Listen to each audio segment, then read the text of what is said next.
Terima kasih buat kesempatan hari ini Bapak yang baik. Kami bersyukur Engkau adalah Tuhan yang menyertai kehidupan kami. Sementara kami akan mendengarkan kebenaran firman-Mu, biar firman-Mu berbicara bagi setiap kami dimanapun kami berada.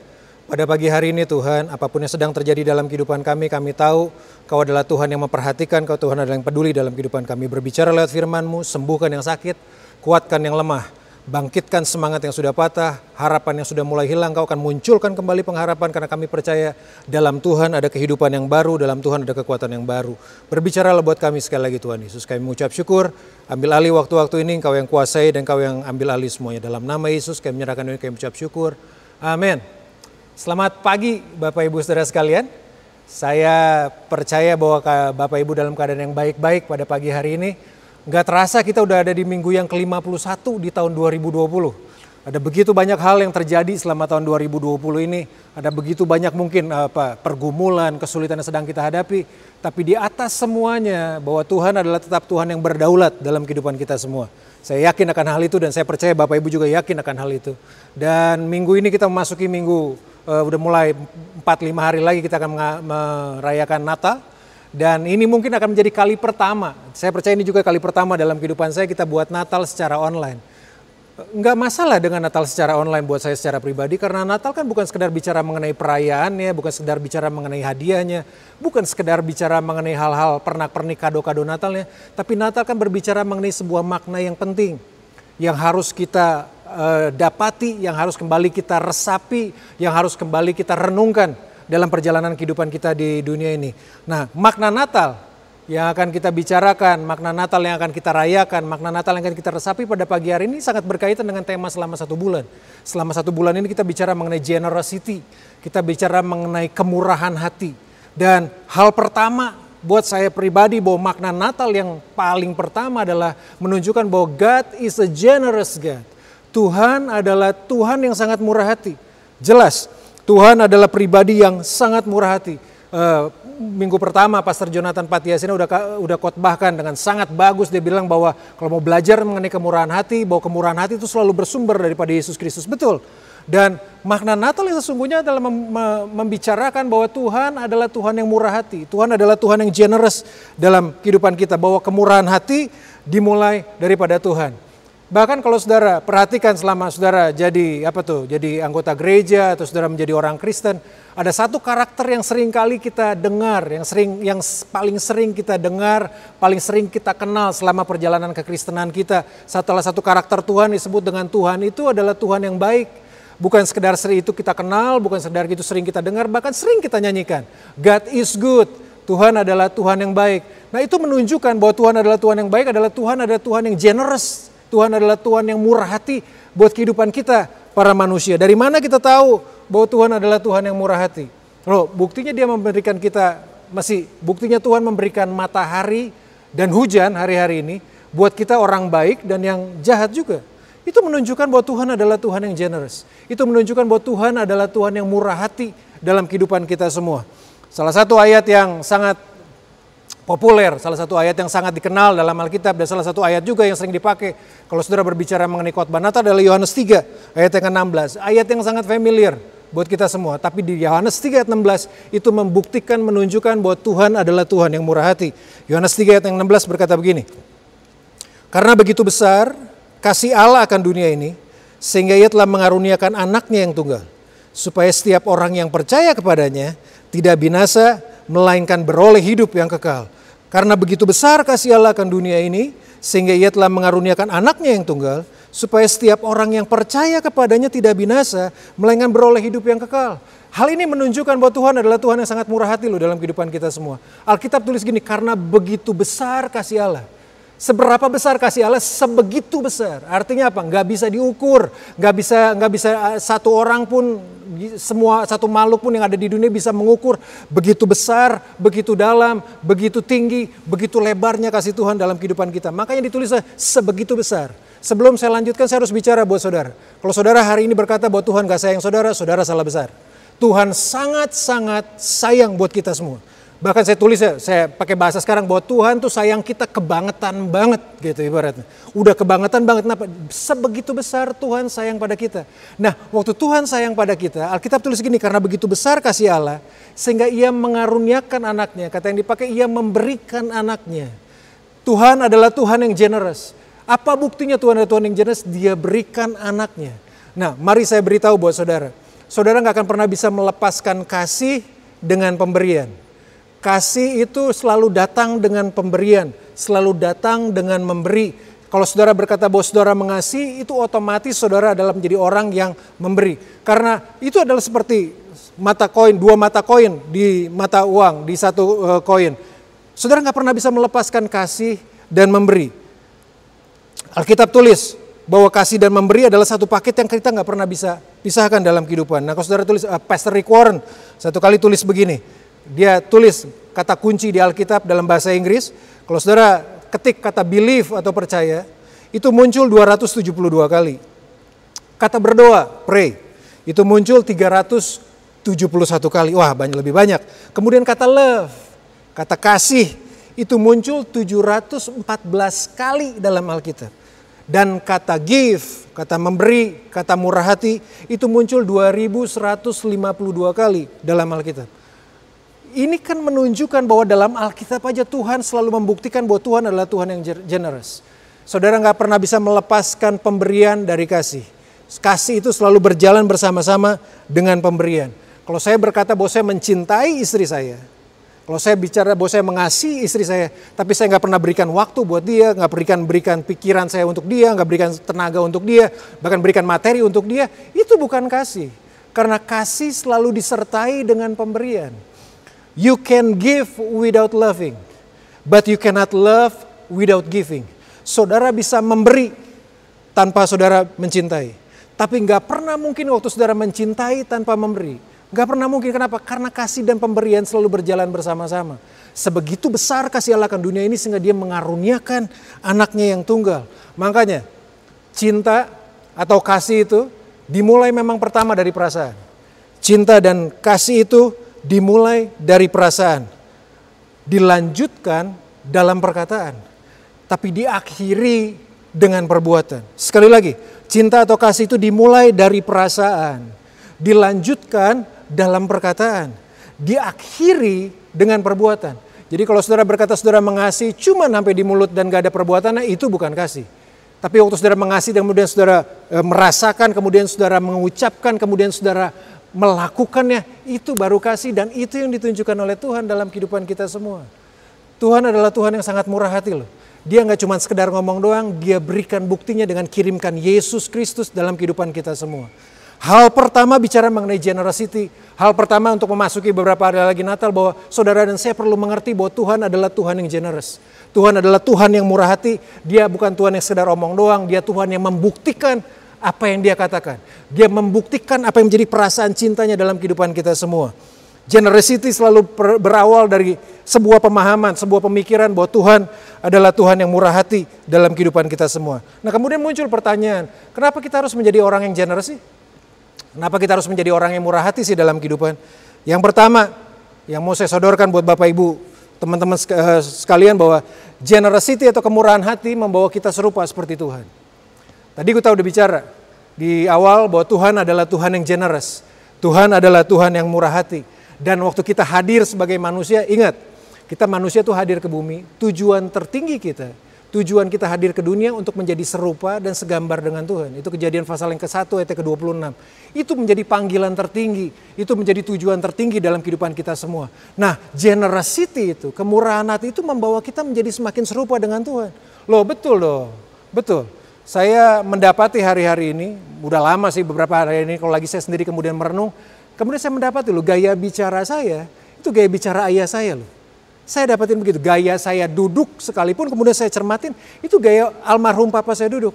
Bahkan tante-tante saya dari pihak papa saya selalu berkata, hari-hari ini tuh Dede itu mirip banget sama almarhum papa saya. Almarhum mama papa saya. Kenapa? Karena memang saya adalah produknya Tuhan. Nah kalau saudara berkata bahwa saudara adalah anak-anaknya Tuhan, menjadi serupa dan segambar dengan Tuhan, waktu kita murah hati, kita tuh membawa diri kita menjadi serupa segambar dengan Tuhan. Karena Tuhan adalah Tuhan yang murah hati.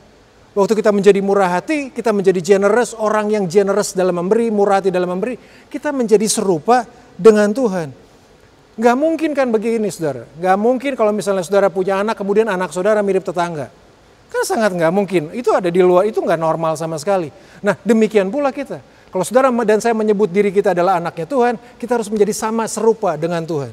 Waktu kita menjadi sama dan serupa dengan Tuhan, generosity, murah hati membawa kita menjadi serupa dengan Tuhan. No, serupa dan segambar dengan Tuhan itu bukan karena saudara sering nyanyikan lagu puji-pujian, bukan sekedar itu. Bukan saudara karena saudara sering ada di gereja, enggak. Tapi waktu saudara menjadi orang yang murah hati dalam kehidupan saudara, kita sedang bergerak loh pada keserupaan dengan Tuhan. Karena Tuhan adalah Tuhan yang murah hati. Nah kalau mau main kata-kata ya, kata generosity dalam bahasa Inggris atau kemurahan hati, itu selalu dimulai dengan huruf G.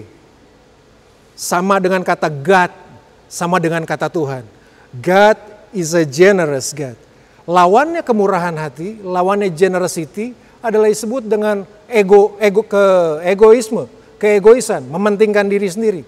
Kalau saudara pakai kata dalam bahasa Inggris itu disebut kata selfish, dimulai dengan huruf S. Generosity dimulai dengan huruf G, itu adalah God, adalah Tuhan. Selfish dimulai dengan huruf S, dan S adalah permulaan dari setan. Saudara boleh pilih yang mana. Saudara mau ikutin yang mana? Karena kalau saudara dan saya kehidupan kita hari ini enggak menjadi segambar dan serupa dengan Bapa kita yang ada di sorga, jangan-jangan kita sedang berjalan untuk menjadi serupa dengan yang lain. Hati-hati. Dan kemurahan hati memastikan saudara pada jalannya Tuhan. Jalan menuju kesempurnaan, jalan menuju keserupaan dengan Kristus. Itu yang menjadi panggilan kita tertinggi dalam kehidupan. Kemurahan hati membawa kita serupa dengan Tuhan. Kalau kita menjadi orang yang murah hati, kita sedang menjadi serupa dan segambar dengan Yesus Kristus yang adalah tujuan panutan kita dalam kehidupan. Yang kedua, kenapa kita harus murah hati? Saya pernah khotbahkan ini beberapa bulan yang lalu sebetulnya. Hal kedua, kenapa kita harus menjadi orang yang murah hati, orang yang generous adalah kita ini bukan pemilik dari kehidupan ini. Kita cuma pengelola. Minggu yang pertama, ya Bang Jonathan udah khotbahkan bahwa kita ini bukan pemilik dari kehidupan.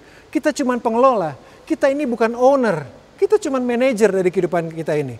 Mazmur 24 ayat yang pertama berkata begini, Mazmur Daud, Tuhanlah yang empunya bumi serta segala isinya, dan dunia serta yang diam di dalamnya. Tuhanlah yang empunya bumi serta segala isinya, dan dunia serta yang diam di dalamnya. Itu punya pengertian bahwa apa yang ada pada kita hari ini, apa yang ada dalam Bapak Ibu hari ini, itu semua bukan punyanya kita. Itu semua dipercayakan Tuhan dalam kehidupan kita semua. Itu semua dipinjamkan, diberikan Tuhan kepada kita untuk kita kelola. Kita bukan pemilik dari kehidupan, kita cuma pengelola dalam kehidupan. Atau mungkin Bapak Ibu mau tanya, tapi kan ini dompet tabungan saya atas nama saya.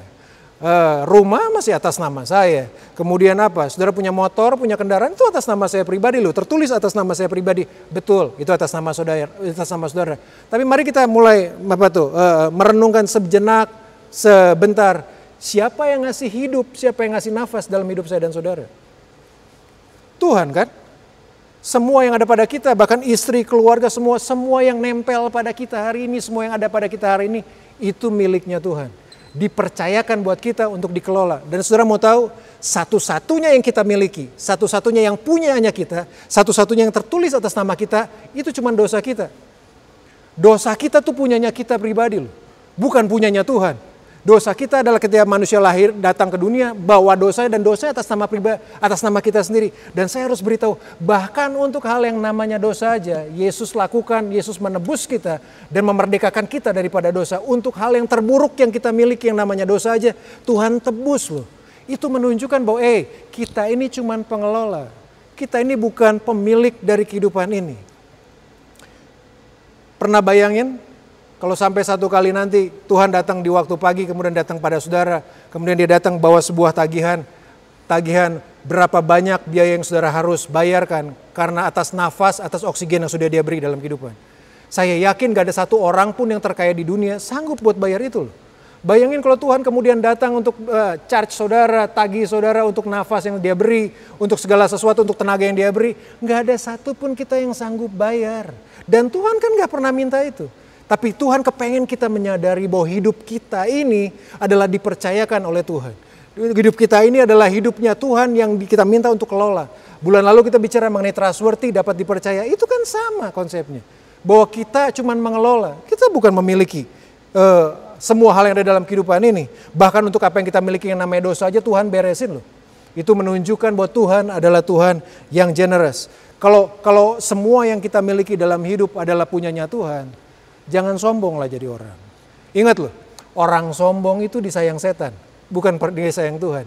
Orang yang meninggikan diri, makanya Tuhan gak pernah suka dengan orang sombong. Kenapa? Orang yang sombong adalah orang yang gak tahu bahwa semua yang dia miliki itu datangnya daripada Tuhan. Saya pernah menjadi seorang anak. Kemudian Bapak Ibu yang pernah, ya setiap kita pernah menjadi seorang anak kecil lah tentunya. Dan saya udah punya anak juga sekarang. Tapi saya mendapati, dan ini sebuah hal yang sangat lumrah, hal yang sangat umum yang kalau dapatin. Berapa banyak kalau anak Bapak Ibu minta, contohnya minta es krim lah. Tolong Pak beliin es krim. Kita pergi ke tukang es krim. Kita jalan, kita pergi ke tukang es krim, kemudian kita keluarin dompet, kita bayar tuh es krim. Kemudian setelah kita bayar, kita bawa kembali kepada anak, kemudian kita kasih buat anak kita, nih es krimnya. Dan berapa kali saudara juga selalu temukan tuh kayak begini. Beberapa saat nggak dalam hitungan detik lah. Berapa detik aja, mungkin 5-10 detik, kemudian saudara bilang, cuma sekedar iseng mungkin berkata, pengen dong es krimnya. What is the reaction of your children? Apa biasanya menjadi reaksi pada anak-anak saudara? Atau ada kita juga waktu kita kecil? Enggak boleh.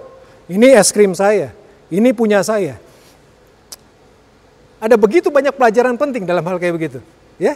Kemudian mereka bilang enggak, ini punya saya. Ada 3 hal penting yang mau saya sodorkan buat saudara dalam pelajaran kayak gitu. Yang pertama, seringkali anak nggak tahu bahwa adalah bapaknya, adalah ayahnya yang mengusahakan membeli bahkan menyiapkan es krim tersebut, betul nggak?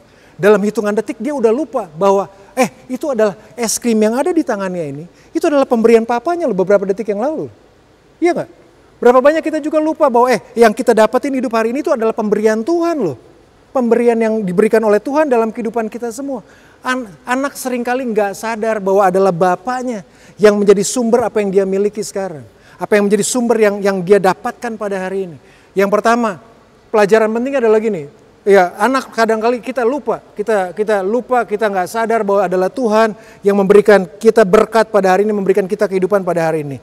Yang kedua adalah gini. Anak yang pegang es krim ini, pegang es krim ini yang kemudian nolak untuk bagikan bapak ini, kemudian yang kedua lupa bahwa kalau bapaknya yang memberikan es krim itu kepada dia, bapaknya punya kuasa juga, punya kekuatan juga untuk mengambil itu daripadanya. Iya dong. Saya bisa aja kalau misalnya anak saya dikasih es krim, kemudian anak saya pelit atau gimana, saya bisa ambil aja tuh es krim, saya berkata enggak, ini es krim buat nanti sore, bisa aja kan. Dan anak nggak bisa melawan kan. Dan demikian pula kan kita dalam kehidupan. Kalau Tuhan datang ke dalam hidup saudara hari ini berkata bahwa hari ini hidup kamu berakhir. Bisa nggak saudara ngomong, ntar dulu Tuhan. Saya kan belum married, saya belum lihat anak saya wisuda, saya belum lihat anak saya married, saya masih belum kerja. Bisa saudara kayak gitu? Nggak bisa. Kenapa? Karena adalah Tuhan yang empunya. Jadi dengan kata lain, kalau Tuhan mau ambil semuanya itu dalam hidup saya dan saudara, dia bisa ambil itu kapan aja. Sadarilah akan hal ini. Kita seringkali nggak sadar, kita seringkali nggak paham. Sadar, mulailah kita untuk sadar bahwa Tuhan yang memberi dalam kehidupan kita, Tuhan bisa ambil itu kapan aja dia mau. Milikilah mental bahwa kita cuma pengelola. Yang ketiga, bukan sekedar bapak itu kepengen. Kalau saya es krim kemudian saya kepengen es krim, saya juga kan bisa beli pakai uang saya sendiri. Tapi adalah terlebih bapak tuh selalu kepengen bahwa bisa berbagi dengan anaknya. Memiliki perasaan yang sama, perasaan berbagi dengan anaknya. Waktu saya minta es krim ke anak saya bukan sekedar karena saya kepengen es krimnya. Tapi ada langkah baiknya bisa membagikan sesuatu yang kita miliki dengan orang yang kita sayangin. Kita cuma pemilik loh dalam kehidupan. Kita cuma pengelola dalam kehidupan. Kalau saudara tahu saudara adalah pengelola dalam kehidupan, saudara menjadi orang yang murah hati dalam kehidupan. Dan saya dapatin begini, orang yang murah hati adalah selalu diawali adalah orang yang mensyukuri bahwa segala sesuatu yang dia miliki itu bukan karena dirinya tapi karena Tuhan. Rasa syukur dalam hati itu yang menggerakkan tangan kita untuk memberi. Karena saya mendapati orang yang murah hati adalah orang yang paling bersyukur, yang bisa mensyukuri apa yang dia miliki dalam kehidupan. Rasa syukur dalam hati itu yang menggerakkan tangan untuk memberi. Kalau saudara adalah orang yang bersyukur dalam kehidupan, dipastikan saudara akan menjadi orang yang murah hati dalam kehidupan. Sangat, sangat. Rasa syukur kita itu yang menggerakkan tangan kita untuk memberi. Saya nggak pernah lihat ada orang yang pelit adalah orang yang mensyukuri hidup. Itu lawannya. Kalau saya nggak pernah temukan adalah orang yang kikir, orang yang pelit adalah orang yang mensyukuri dalam kehidupan. Selalu. Sebaliknya, kalau orang yang murah hati adalah orang yang bersyukur dalam kehidupan, waktu karena orang itu adalah orang yang bersyukur kemudian menjadi orang yang murah hati, demikian pula orang yang pelit kalau saudara tarik ke atas, tarik ke sumbernya adalah orang yang nggak pernah mensyukuri kehidupannya. Orang yang selalu mengeluh dalam kehidupannya. Saya nggak pernah lihat ada orang pelit adalah orang yang bersyukur, nggak pernah. Tapi orang yang bersyukur selalu menjadi orang yang murah hati dalam kehidupan. Sadarilah, saya perlu menyadari diri saya dan sebuah perjalanan untuk boleh menyadari bahwa hidup kita hari ini adalah pemberiannya Tuhan. Hidup kita hari ini diberikan oleh Tuhan. Tuhan bisa ambil itu kapan aja dia mau. Yang paling penting adalah saya mengelolanya dengan baik. Dengan cara apa? Menjadi generous dalam hidup. Kemurahan hati kan gak sekedar bicara mengenai materi. Gak sekedar bicara mengenai uang. Kemurahan hati juga bicara mengenai waktu saudara. Kemurahan hati juga bicara mengenai energi saudara. Kemurahan hati juga bisa berbicara mengenai perkataan-perkataan yang membangun kehidupan orang-orang yang di sekitar kita. Itu kan menjadi orang yang murah hati di sana. Kalau kita sadar kita hanya pengelola, itu akan memunculkan rasa syukur dalam kehidupan. 2 Korintus pasal yang ke-9 ayat 10. Ia Tuhan yang menyediakan benih bagi penabur dan roti untuk dimakan. Ia juga akan menyediakan benih bagi kamu dan melipat gandakannya dan menumbuhkan buah-buah kebenaranmu. Tuhan yang menyediakan benih bagi penabur dan roti untuk dimakan. Ia juga yang menyediakan benih bagi kamu dan melipat gandakannya dan menumbuhkan buah-buah kebenaran dalam kehidupan kita semua. Saya mengamini, saya mempercayai, saya meyakini dalam setiap pemberian yang Tuhan kasih dalam kehidupan kita, dalam setiap berkat yang Tuhan kasih dalam kehidupan saya, itu selalu ada dua. Ada bentuknya roti untuk dimakan, atau yang kedua adalah benih untuk ditabur. Kalau roti, saudara perlu makan. Tapi kalau benih, tabur. Saudara jangan makan benih, karena kalau saudara makan benih, saudara sakit perut. Karena memang gak ditentukan. Ada dua hal yang terjadi kalau saudara mendapatkan berkat daripada Tuhan, pemberian daripada Tuhan. Apakah itu roti untuk saya makan, kemudian juga ada benih yang ditabur. Hebatnya Tuhan gini, waktu ada saudara datang dengan roti, kemudian benih, rotinya saudara makan, benihnya saudara tabur. Apa yang saudara tabur hari ini adalah apa yang saudara tuai hari besok. Seringkali kita ribut dengan tuaian hari besok, kita lupa untuk tabur hari ini. Tabur benihnya hari ini. Generosity bicara saudara menabur dalam kehidupan orang lain kah? Menabur dalam kehidupan begitu banyak orang kah? Kenapa? Karena bisa jadi benih yang kita tabur hari ini menjadi roti untuk kita makan besok. Dan ketika itu menjadi roti untuk kita makan besok, Tuhan juga udah siapkan benih yang lain yang untuk kita tabur. Hebat Tuhan itu.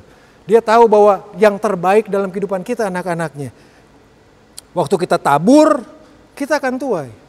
Saudara gak usah pusingin bagaimana tuaiannya. Pusingin aja dengan menabur aja.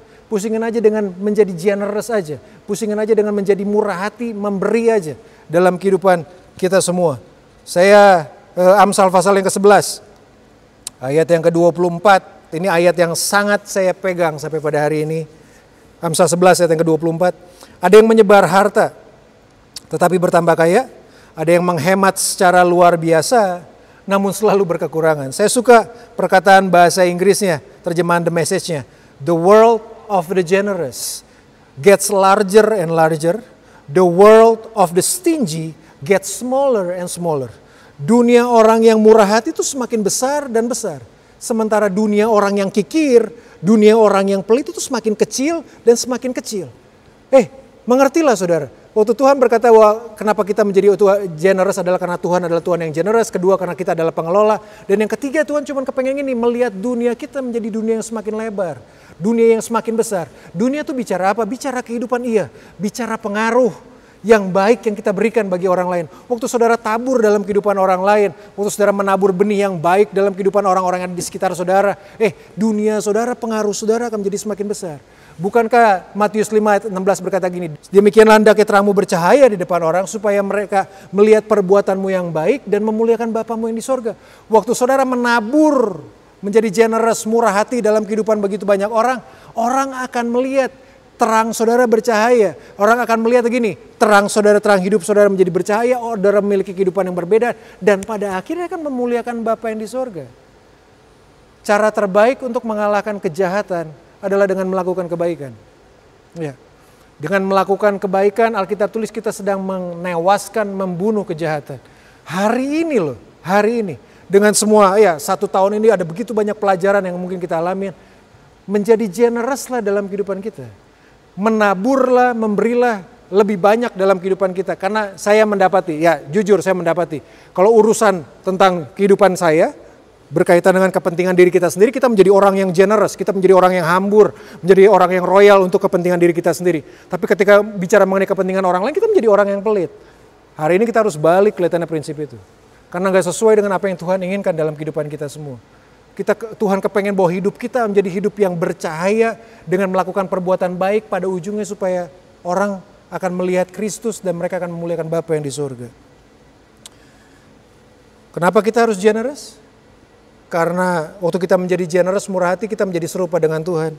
Yang kedua, kenapa kita menjadi orang yang murah hati? Karena kita adalah pengelola dari kehidupan. Kita bukan pemilik daripada kehidupan. Kemudian waktu kita menjadi orang yang murah hati, saudara akan melihat, dunia akan melihat Kristus dalam kehidupan kita anak-anak.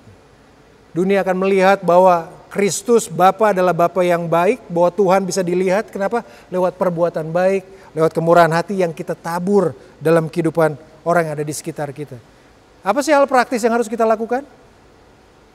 Saya selalu berpikir gini, apa hal praktis yang bisa kita lakukan dalam kehidupan? Yang pertama, saya melakukan ini udah lama. Dan saya masih tetap belajar sampai pada hari ini. Hal praktis yang perlu kita lakukan yang pertama, yang mau saya sodorkan buat saudara, kalau saudara mau lakukan boleh. Tapi ini yang saya lakukan, ini yang kami lakukan di keluarga saya. Mulailah hari bukan dengan sekedar datang pada Tuhan dengan minta berkatnya daripada Tuhan. Tapi mulailah hari dengan berdoa kepada Tuhan dengan bilang, siapa yang harus kita berkatin hari ini. Itu memberikan pemahaman yang berbeda loh. Itu memberikan sebuah kesadaran, memberikan sebuah gairah untuk hidup yang berbeda. Sampai hari ini, sampai tadi pagi pun saya masih tetap berdoa dan doa saya tetap sama kalau untuk hal ini. Siapa yang saya harus berkatin hari ini? Siapa yang saya harus tolong hari ini? Bukan sekedar tolong dengan uang, tapi tolong dengan perkataan saudara, tolong dengan pemikiran saudara, tolong dengan energi, tolong dengan waktu. Pada akhirnya tolong dengan materi. Siapa yang harus kita berkati hari ini? Yang kedua, mulailah dengan sekarang, dengan apa yang ada pada saudara. Yang pertama tadi adalah mulailah dengan sebuah kesadaran, dengan sebuah doa yang kita harus mulai dengan berbeda. Siapa yang harus kita berkatin hari ini sih Tuhan? Kalau Tuhan berikan saya hidup hari ini, siapa yang harus saya tolong hari ini? Yang kedua, mulailah dari sekarang, gak usah tunggu hari besok. Mulai dengan sekarang dan mulailah dengan apa yang ada pada saudara.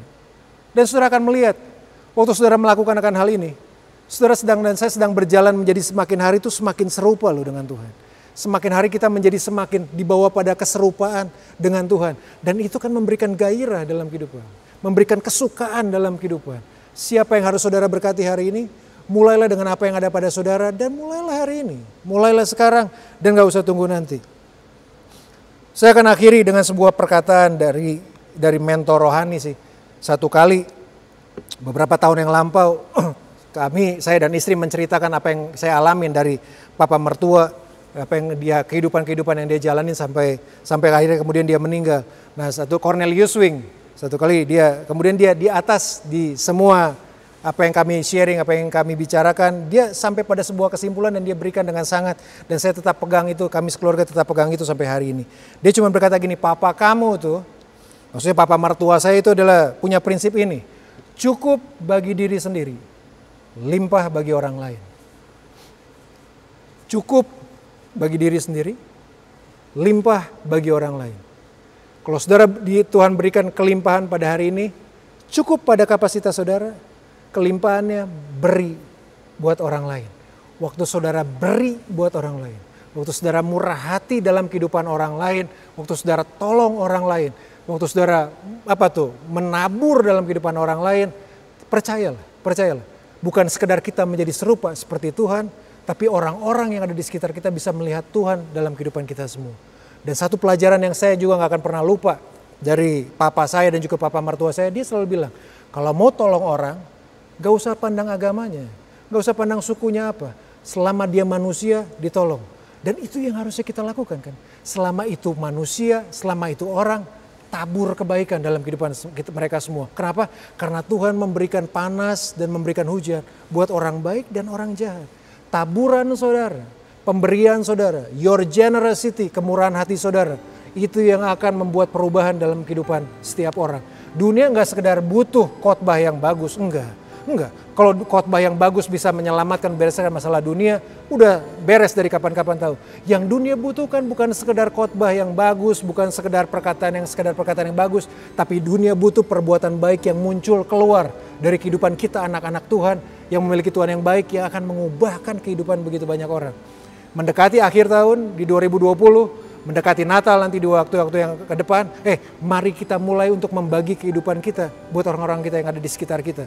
Mari mulai untuk menjadi orang yang generous dalam kehidupan kita semua. Ingat, waktu kita menjadi generous, kita menjadi anak-anak yang menjadi serupa dengan Bapa kita di surga. Mari kita datang pada Tuhan pada pagi hari ini Bapak Ibu Saudara sekalian. Terima kasih buat kesempatan pada pagi hari ini Tuhan Yesus. Berbicara buat kami pribadi lepas pribadi yang ada di tempat ini, yang didengarkan di rumah, dimanapun kami berada. Firman-Mu sudah dilepaskan, firman-Mu sudah dibagikan, biar firman-Mu itu boleh tertancap di hati-hati yang lembut, di hati-hati yang subur, sehingga firman-Mu bisa berbuah-buah dalam kehidupan kami semua. Tuhan tolong untuk kami mulai menyadari, untuk kami mulai mengerti bahwa hidup kami adalah anugerah daripada Tuhan. Oleh karena hidup kami adalah anugerah, kami menjadi orang yang sangat bersyukur, dan karena kami bersyukur, kami menjadi orang yang murah hati dalam kehidupan kami semua. Pakai sisa-sisa waktu kehidupan kami ke depan, walaupun kami nggak tahu kapan kami akan dipanggil pulang, tapi pakai sisa-sisa waktu ini ke depan untuk kami menabur, untuk melakukan kebaikan bagi orang-orang yang di sekitar kami, supaya mereka bisa melihat Tuhan nyata dalam kehidupan kami semua.